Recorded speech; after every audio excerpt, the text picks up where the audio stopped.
All right, Christian. Thanks for coming to do an interview. I know you're such an expert on Stockhausen and you're a fan of Stockhausen. So Yes. you maybe begin by talking about how you discovered Stockhausen, how you became a fan. Oh, we got some music in the school actually. I remember that we were talking about a composition by Stockhausen that's called Hymnen, anthems, and so he worked with the German anthem. And our teacher in school showed us that how he worked with the German anthem and he broke it and combined it with the Horst Wessel-Lied. That's a song from the Nazi era. So that was quite interesting, and I was a little bit fascinated by this. And then I saw in German TV a report about him. It was at the occasion of his I must calculate, it was the 60th birthday in 1988, and I was so attracted by this man. So I would like to crawl into the TV screen in order to get in touch with him. And then I wrote him a letter and never thought that it would be answered, but he answered very quickly. And so I went to a concert in France a year later in February 89. And then began a kind of, I would say it is, a friendship is a little bit too much, but we exchanged letters and we saw occasionally at the concerts, and it was quite nice. And I got books and CDs and stuff. Yeah, and then And tell I about must how say you. that I must Uh-huh. say that I discovered the Urantia book by him, Uh-huh. because at this time, to his 80th birthday, was a German guy who wrote a biography about him. And in this book, for the first time, I saw Urantia Book, and I had no idea what it was. And it was at that time, there was no internet, and it was very, very complicated to get a copy of it. And I know that I had to travel to an English American bookstore in Zurich, which not far away from my hometown. And there I could order a copy. Mm. It was in English. Yeah, and so the whole story went on. I imagine you got a lot of practice with your English reading that book. Yeah, of course, it's the best school you can have. Yeah. Um, and uh, and then you at some point spoke with him about the Urantia book. That came later. I remember that I had two opportunities to talk with him about the Urantia book. The first time he said me, I've not read all, but all I read is, I think it's true. And then, quite astonishing, I got in contact with Werner Sutter and Irmeli Schöli, you remember her. And this wonderful couple had the idea to finance and to organize a translation into German of the Urantia book. And it was published in 2005. And I remember that I sent it as a birthday present, this freshly printed Urantia book to Stockhausen. And he was totally amazed about it. And in his last compositions, he had already organized some titles for these compositions, but then he threw these titles away and took Urantia names for these late compositions, and so there are compositions like Havona and Jerusalem and Urantia and what does he have? Nebadon, Edencia, Orvonton, I think.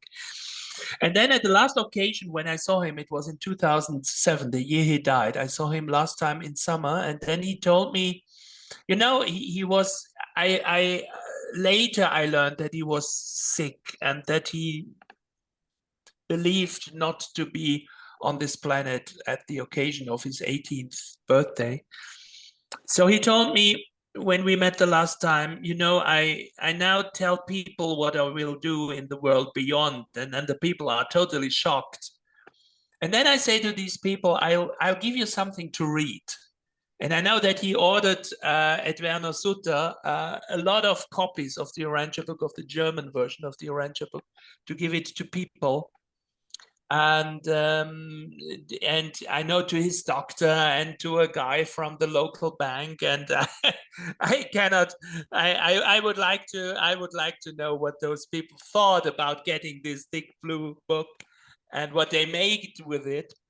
But yeah, that was quite funny. And then in December, on December 5th, he passed away. And there's also a story that he, at least at one point, slammed a book on a desk and said, yes, if you want to stay, if you want to remain my class, you have to read it. Yes. Yeah. Yes. I wonder what the students thought of that. Yeah. I think they were quite shocked. Yeah.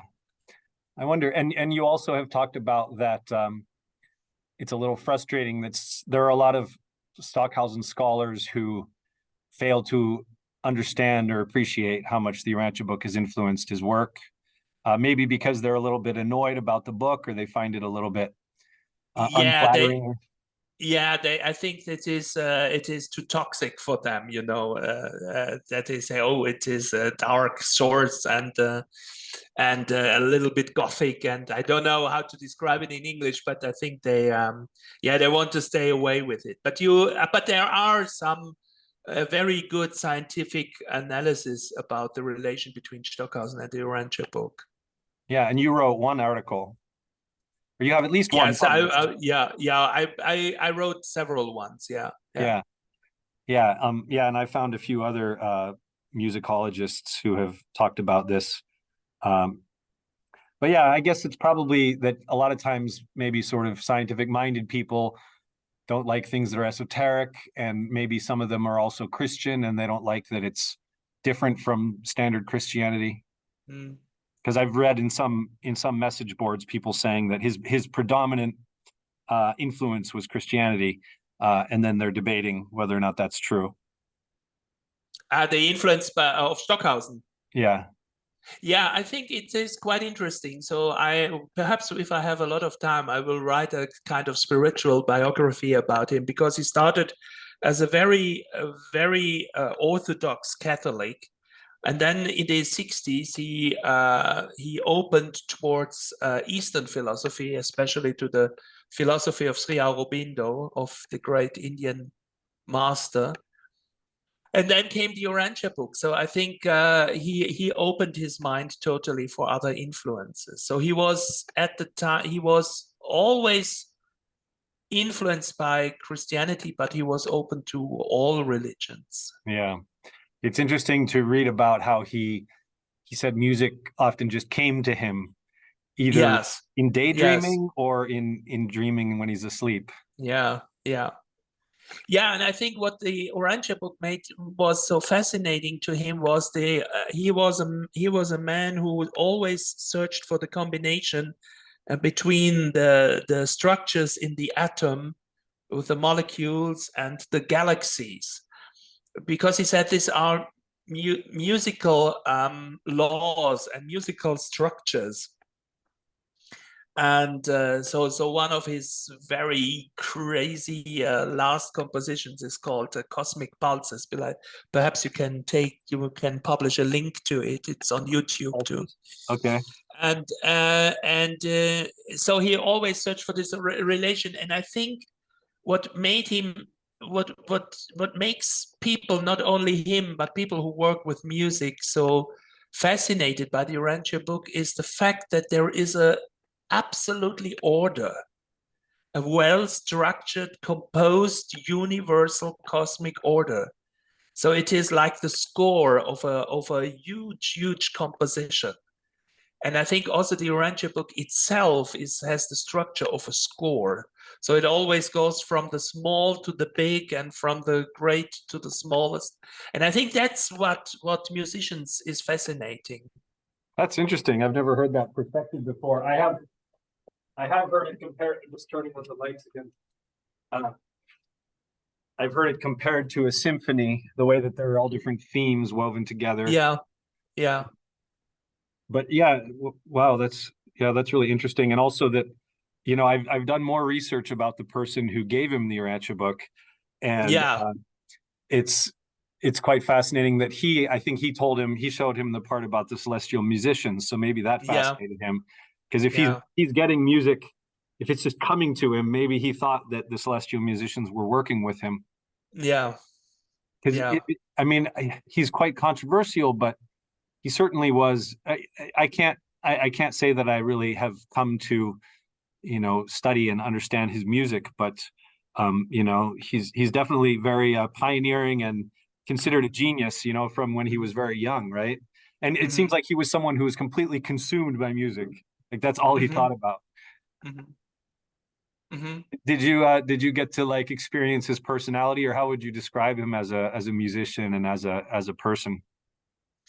He was a fanatic in the best way of the word, in the best sense of the word. He was really fanatic, and he always uh, fought for good music, and he didn't like the music you are hearing in elevators and in supermarkets. He hated that because he said this is abuse of music some other people have made. Um, and I think he was. I remember there was a techno event in Zurich, and there were flyers spread, and there he was called Papa Techno. And I think what the people wanted to say is that techno music and electronic music cannot be thought without his influence. Mm, But at the same time, he kept a certain distance to this popular kind of techno music because he said it is too primitive and too boring. And he said they should have done more experiments. hmm But he also liked, for instance, he liked very much Björk, hmm for instance, that and because she is making a kind of wandering between mass music, music for the masses, and an experimental music. So hmm those people he liked very much. Interesting. Yeah, and I read that she was also a big fan of his, Yeah, yeah, as yeah, were the Beatles and the Grateful Dead and yeah, many yeah, major yeah, influences. yeah. Yeah, and how would you say that the Urantia book has been a part of your life or influenced your life? Mine. Mm, That I'm not afraid of death and dying anymore. So that I'm looking forward to the world beyond. mm, So Stockhausen said that has become my formula for my life. He said, in the world beyond, it really starts. So mm, I don't know whether I have translated it in a good way. So in German, it's im Jenseits geht's erst richtig los. So that wants to say that all he wants to say with that all this little blue planet, it's just a kind of preparation, and that the adventure starts after that in the mm, world beyond and in the mm, universe. And I was also, this was so funny. I remember that one night I was always asking what does it do in the world beyond. And then one night I dreamt it, and it was quite fantastic. And I saw that he had become an architect, and an architect that had to do a kind of grid. And this grid is flying around Jerusalem. And this grid is not only consisting of matter, so that the point that everything has to fit together in order to get a grid, but it was also consisting of music. And that made it total complex and total complicated. It was fascinating to see this grid, and it was flying there and in space. And yeah, and he was the master of construction. So that's what was really funny, and I like this dream very much. yeah, I haven't really researched him that much because I know that there's so much depth to which you can, especially that he's the kind of person. I think one scholar, I think it was Paul Miller, said that something similar about the Urantia book and Stockhausen is that you can spend like a lifetime studying them and Yes, still learn new things yes, because it's yes, not something you can easily really get a picture of and understand. yes. Yeah, And I think it's we see something similar in the music of Stockhausen and the Urantia book, with the reaction of people, that many people say, this is strange, or this is nothing for me, and this is too complex, and I don't want to have this. I want to have something more easily. And I think this is so both the oeuvre of Stockhausen and his music and also the Urantia book are challenging people. And I think this challenge you have to face or you have to go away. that's a really interesting parallel too. Wow. And so you talked about construct. That sounds like an amazing dream you had, by the way. I can't imagine having Yes. such an amazing dream. But yeah, you talked about him and construction because yeah, from what I've heard, like he in Osaka at this giant fair that he actually constructed a dome theater to get the sound exactly right for his concerts, Yeah. and that sometimes to put on one of his or one of his operas or one of his pieces, that it's very technical in terms of where things are located and that sounds are coming from different directions and things like that. Yeah. And the most crazy thing he does was to put four people who are playing violin into four helicopters. Yeah. And so that they were playing in the helicopters, and the sound came down to earth, and they was mixed with the sound of the noise, you can say, of the rotor blades. And so that, and this is a mixture. And you must know that Stockhausen always or often he dreamt a lot of his works. And so the helicopter Streich Quartet was so the helicopter string quartet in English, it was one of these dreams too. Yeah. I saw something from they were an article about a production they put on at I think it was Klang, maybe this work that he didn't quite Yeah. finish, but that Yeah. there was something about it that he wanted like banging on a church door, an old church door, and they had to get like a the right type of like old door to use for this particular Yes, concert. this is a piece he realized. Yeah. So that was not only a plan. He realized it, and he was trying with his assistants.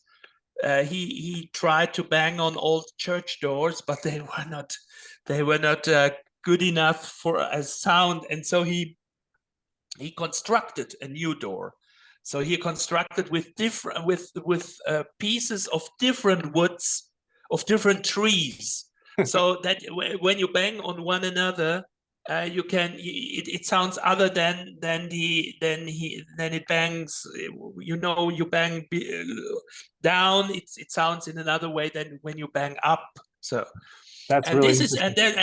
and that is heavens, and he is banging. And the funny thing at this piece is he's banging because he wants that the door that has two wings goes open and lets you go into heaven, and nothing is happening. And Knocking on then heaven's door. suddenly, and then suddenly the door opens when he's totally. It's so funny, this piece. And the man, the percussionist who is banging on the door, he's one time he's frustrated, and then he is laughing, and then he's sad, and then he's angry, and suddenly the door goes up, and then he is totally exhausted from this banging, and he walks through the open door, and then something quite strange is happening, and then a little girl follows him, and there is a crazy sound of sirens. Perhaps if I find Heaven's Door, if it's on YouTube, I will send you a link, so you can put a Interesting. link. Have you gotten, I guess, over the years, have you gotten to hear a lot of his music produced? Yes, and I heard Heaven's Door, and it is quite amazing. Yeah. Wow. Yeah. Though it's not music in the proper sense. It's only percussion. So you don't have besides the sound of the sirens, you don't have any music in the proper word. Yeah, but like if you say Licht, for example, wasn't light, that's light in English, right? Wasn't that Yeah, many, many hours long, 36 hours or something like that? yeah, it's I don't know. I think it's 9. Yeah, no, it's not 36. It is but very long. Very, very long. Like more than you Yeah. can do in one day. Yeah. But people still, because he still has that enough of a following and was well respected within cultural circles and everything, that people like museums and things, universities will put them on. They'll put on at least Mhm, parts. That's really impressive. Like the mhm, helicopter quartet, that mhm. it's not only been done once, they still do it sometimes. Yeah, yeah, yeah, yeah. It's quite impressive. Um, yeah, So what a one of the guys who made the helicopter string quartet was Dietrich Mateschitz, and Dietrich Mateschitz, he is the Austrian guy who owns Red Bull, oh and because Red Bull says, with Red Bull you get wings. yeah So this is in the ad, and that made him to the idea we can do this. But as far as I know, Stockhausen was not so lucky with that, so happy with that, because it was, it was. I wasn't there, but I heard that this performance was more an society event, and people. It was a kind of spectacle, and not something to listen to. It was something crazy going on, and so that everything was that the helicopters were the effect but not the music. yeah yeah. I've heard that too. When you read about how it got reviewed in mass media and things, they focused Yeah, mostly on that it was yeah, like very, very difficult logistics. yeah, But that's, yeah, I guess that's typical of Stockhausen, though, that he often has like the logistics and the technicalities to make his work correct can be very, very, and that he was very precise, right? He was very demanding. exactly. Yeah. Yeah, yeah, yeah. Yeah, of course it is expensive to have 4 helicopters, because you don't need them not only for the performance, but you need them for the rehearsals. Wow. And it is quite difficult that there are not signals from the helicopters disturbing the transmission, Yeah. so that you don't have the pure sound. Mhm. Um, it's interesting that he has for Licht, which is also on his like memorial stone or gravestone, he has Yeah, three concentric circles. yeah. Yeah. The And it, Michael, yeah, yeah. And it's blue, right? yeah. These are the 3 circles of Michael. Yeah, Yeah. but he had some lilies coming out, blossoms, Yeah. because he was at that time he was afraid to be sued by the by the Oh, Urantia Foundation. Yeah, interesting. because there's at that time the Urantia Foundation was very strict with the use of the 3 blue circles. So he had to had a little bit of modification of the 3 blue circles Interesting. in order not to be sued by the by the Urantia Did he Foundation. tell you that? Yeah, I know it. Yeah, yeah, Yeah. yeah, That's interesting. But I suppose it's still the case that because it's they own it as a registered trademark, that that they're sort of forced to maintain some kind of control over it. Although probably I've seen a lot of companies that have some variation of three blue circles, but as long as it's not exactly like it. yeah. But on the other hand, when it's something personal like a gravestone, yeah, it's interesting. But that have you visited his grave? Do you know where he's buried? Yeah, yeah. He's buried in Kürten, so that's the place where he lived for a long time. I think since 1965 or something like that. And it's near Cologne. Yeah, I was at the Mhm. grave. Yeah, And he lived yeah. like out in the forest, and he had people living with him who were uh like disciples or kind of a lot of Yeah, he like had. lifelong Yeah, students. yeah, yeah. And he always liked the silence. Silence was something very important for him. So he was lucky to have a house in the wood, and as far as I know, he bought more and more pieces of the wood and of the forest in order to be protected. Interesting. And do you still go to sometimes different Stockhausen like conferences and things like that?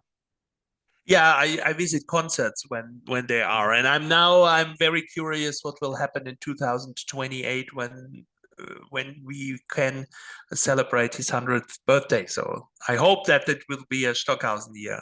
And Yeah. so we are waiting for the whole performance of Light. And there are some guys in Paris who are working on it so that we can see the 7 days of Licht from Monday to Sunday on each day and not only single parts. Wow. Wow. Uh, Interesting. Yeah, I wrote that I've often called musicians who I've written about who have read the Urantia book, like say Jaco Pastorius, Yes. musicians, because you know, bass players all know Jaco, for example, even though he's Yeah. not really as famous among just regular music listeners. So, but I've often used that expression, musicians. But I was thinking in Stockhausen's case, he's almost like a music theory musicologist's musician, that a lot of the people who study him seem to be professional, professors of music and things like that. And someone like yourself who I suppose you haven't studied it at the university, but it's like your passion to really become like a Stockhausen scholar. Addicted. Addicted, I would say. No, I'm not a scholar. I'm not a scholar. Professionally. I'm a fan for his music. And I must say that he is but he's more important for me than as my spiritual master. So I Wow. think that, I'm in this way, I'm very Asian. That like the people in Asia, they say whether they are Buddhists or Hindus, that you need a master to guide you, and he's one of my masters. Yeah. That's fascinating. That's really and I interesting. and I and I feel and that doesn't stop, with the death, and that is quite interesting. So I sometimes I hear him and I think, what would he say in this situation? And this is, yeah, it goes on, and it goes far beyond death, and this is, yeah. That I have something for him that the Tibetans call mugu, and mugu is a mixed word so mugu is translated with devotion, but mugu is something. It is deep respect on the one side, and on the other side it is longing for. mm, So you long for, devotion is longing for someone you have deep respect, and this is Mögü, and this is something I feel for him, and yeah, I'm looking forward to meet him in the world beyond, I hope. wow. Wow, that's a really great hearing your stories and hearing your perspective and your experiences and your passion.